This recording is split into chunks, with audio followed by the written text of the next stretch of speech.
On the day my contract ran out, I called my agent and said, let's see if you can get me a spot on The Gathering.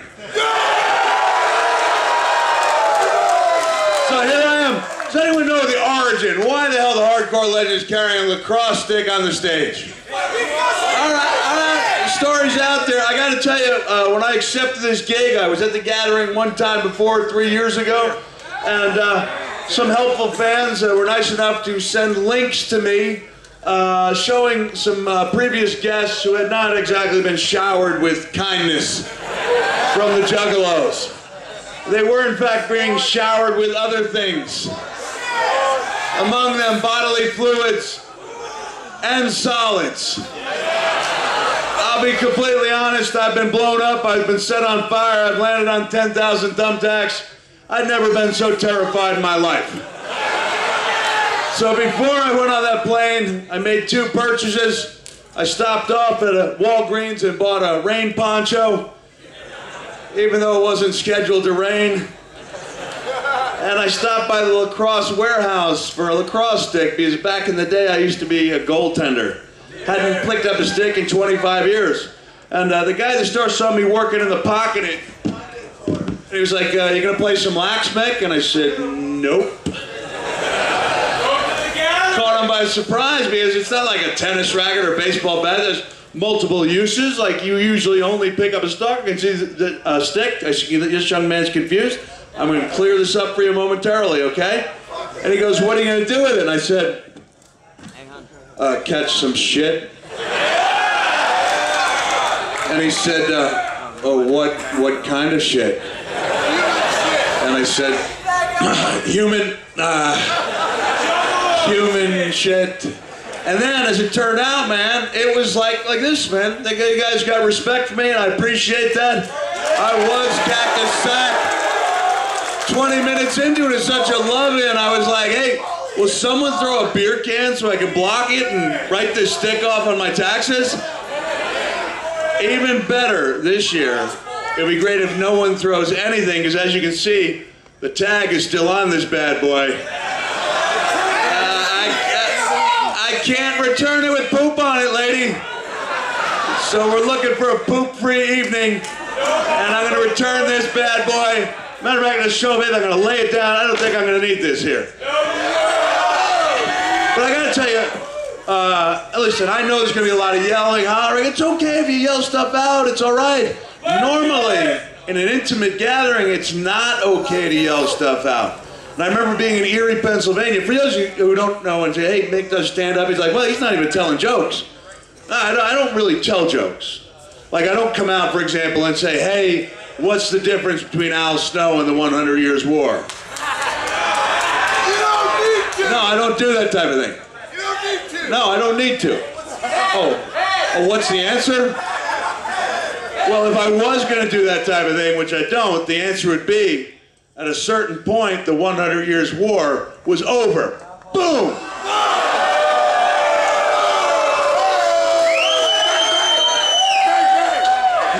But I don't do that type of thing. This is a wrestling-centric storytelling show, which will include a question and answer session. And all I ask when it comes to time to ask the questions, don't be that guy who asks that question, and we know what question I'm talking about, right? Don't be the guy who sits there, raises his hand, and goes, did it hurt? When the Undertaker threw you off the cell? It's like 16 years I felt like Bill Murray in an episode of Groundhog's Day that never, ever ends. Where one day is like the day before, someone walks up and says, the first time I've ever been asked, says, did it hurt? Got to the point where I was in Washington, D.C., at Walter Reed Army Medical Center, visiting injured service members. And I'm not telling the story I'm not telling it just to brag about visiting injured service members, even though I was in Washington, D.C., visiting injured service members. USA. And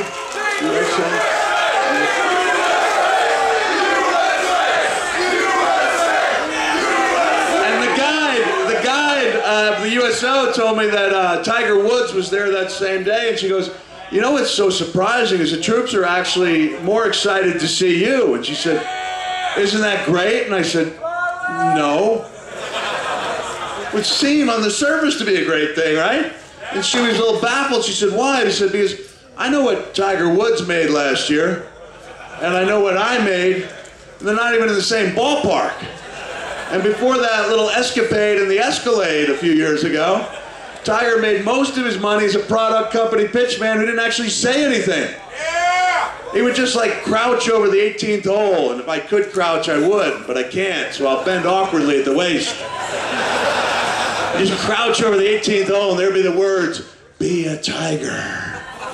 And that in WrestleSpeak had heat with me, Juggalos, because when I was a product company pitchman for Chef Boyardee overstuffed beef ravioli,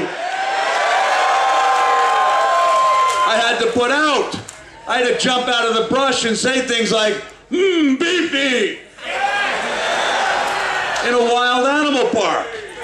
Now, for the climactic scene, the director wanted to know if I could get a giraffe to chase me while I held a can of overstuffed beef ravioli aloft. And I said, I don't think so.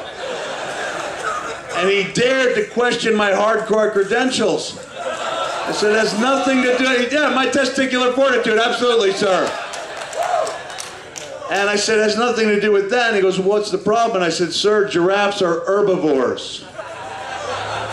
Not likely to crave Chef Boyardee overstuffed beef ravioli. And he said, well, what can we do? I said, why don't we find out what giraffes do eat, replace the ravioli with that, and see what happens. So guess what happened?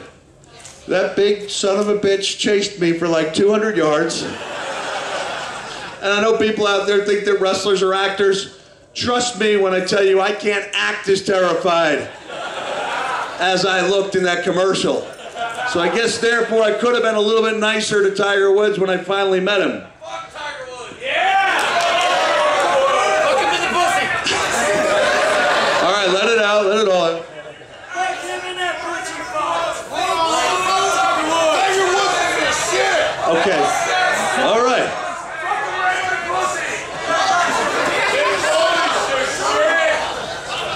Get those little green lights. Anyway. I guess I could have been nicer as I said, hey, how you doing? And he looked at me and goes, hey, pal, we have some type of problem? Whitest white guy I'd ever met is Tiger Woods. And I said, no. And he goes, hey, cut the malarkey. I'm a white guy, I haven't used the word malarkey in a lifetime. And here's Tiger Woods using it on me. And I said, I'm sorry. And I told him that thing about using the words, how much pride I took. He made a lot more money than me. And I said, it's my fault. And he goes, no problem there, fella. What do you say we bury the hatchet? Shook hands, and he goes, hey, fella, can I ask you a question? I said, sure. And he goes, did it hurt? Well, the Undertaker threw you out, that's all. So don't be that guy, okay? Now, as you may have detected, there's another thing about a Foley show. I only drop one F-bomb per show. That's kind of commendable, given that a DDP needs 4 of them to describe the birth of a fuzzy puppy. Right? I know it's a frequently used word. I heard Tech 9 throwing it out there a little bit. But to me, the F-bomb on this stage is like the pile driver on the concrete. You wait till the end and you hit it with a big. It reminds me of my days in Japan when I was wrestling a guy named Shoji Nakamaki. Perhaps known better to you as Lama Namanumi. And we'd have tacks and barbed wire and bricks and all these things. And I'd throw Nakamaki into the guardrail. He'd come up bleeding. I'd be like, what the hell am I going to do now? What's all the barbed wire for? So we're going to hold back, drop that F-bomb like it's a pile driver in the concrete. See if we can't bring everybody home on a high note, okay? And we do have those questions. Line those bad boys up. Before we get to that, all right, and my reasoning for giving the questions, I'm going to give you a couple example of the worst show. This is working out pretty good, man. You guys are being really cool. I really appreciate that. Thank you. We even got a couple Santas in the crowd. Well, like I said, I don't tell jokes. I do tell stories that will build into laughs, but I was in the middle of that story building process in Erie, Pennsylvania a few months ago when I said something that caught me by surprise because it caused somebody to do a legitimate bona fide spit take. Something so funny they can no longer control their beverages. It took me about 2 seconds to realize it was not a genuine bona fide spit take, but the young man had in fact projectile vomited on the woman in front of him, causing the woman's quite muscular boyfriend to jump up and say, "Hey dude, what the heck? What the heck, man?" And it was just like this dim gloom was cast over my entire show. I just sat there, and the only thing I could think to do was imitate Mr. McMahon and be on the mat and go, he's gonna puke. And every time I tried to build a little momentum, I'd hear this guy yelling out the name of this guy I used to wrestle with named The Rock, who had a lot of potential at one point. Don't know what happened to him. And I said, "Rock," and he yelled out, "Rock!" And I looked at him and I said, "Yes, you are correct, sir." And then I went to the left side of the stage and I began a different story, and yet he still yelled out The Rock's name. And I looked over and I saw he was holding up a photo. Went to the left side, he yelled out The Rock's name again. I looked back and I could see that he was holding up the Xbox 360 with The Rock's likeness on it. And I said, "You are correct for a third time." Now on time 9, I was getting tired of it. The guy was killing my momentum. And I said, "Hey, come on up here, buddy. Let me take a look at that." And he handed me the Xbox 360, and I was in mid-fling when I had a flashback to my days in the ECW arena.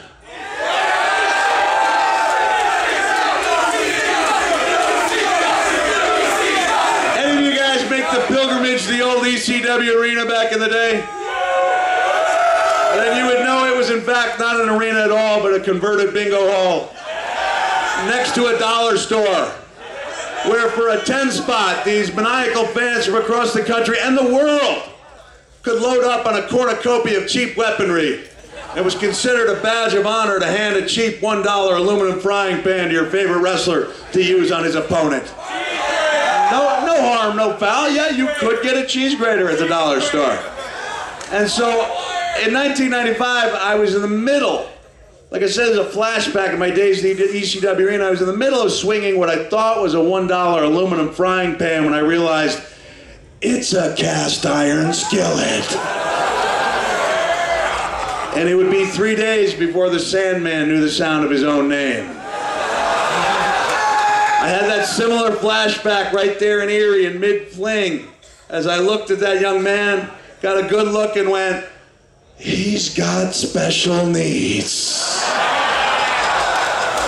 And because I tried to more or less check my swing, it was an awful fling, and it just kind of skipped limply off the stage, plopped unceremoniously on the floor, and then this poor young man ran after it. And I just felt like such a dick. I don't know if you guys have heard the rumors about me and my thriftiness on the road. Well, they're true. They're damn true. All right? Hard-earned, but despite the legendary thriftiness...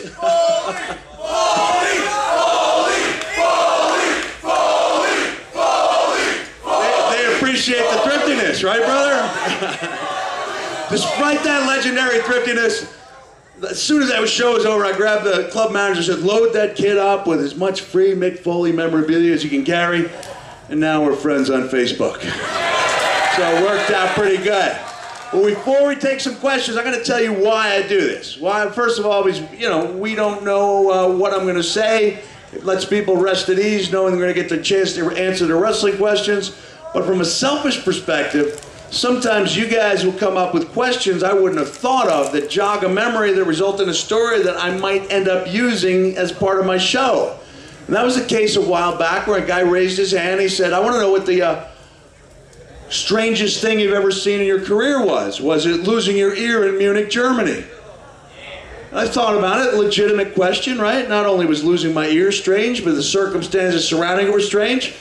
The only time that I know of, both English-speaking referees have been sent home, one due to a knee injury, the other due to a death in the family, and have been replaced by a French referee who spoke no English, was therefore unable to tell either me or my opponent Vader that he had my ear in his hand. So we just kept wrestling, because that's what fake wrestlers do. I thought, okay, that's a legitimate question, but it was almost like a light went off above my head.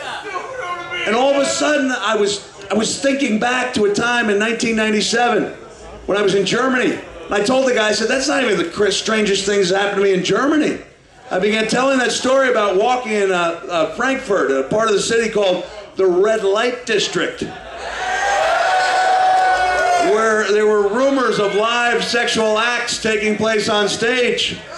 And I was curious because I'd never seen one of those live on stage. And so I went with 3 of my cohorts who shall remain nameless. No nameless! No, we know that's the response. I'll protect their images. That's the responsible thing to do. And we walked into that club. I opened up the door. It was like going from black and white Kansas to brilliant Technicolor Oz. There was this guy, and he just looked like a sexual gladiator. And he was fornicating. He was putting on a show. I mean, this guy's penis was almost impossibly large. It was pumping with piston-like power and precision, which is an author's tool known as alliteration. Yeah. The constant sound of a single consonant, right? Okay. And then we noticed something that no one else in the room, me with my wrestler's trained eye for detail, noticed something that no one else seemed to observe at all. I noticed that this sexual gladiator was putting on the performance of a lifetime.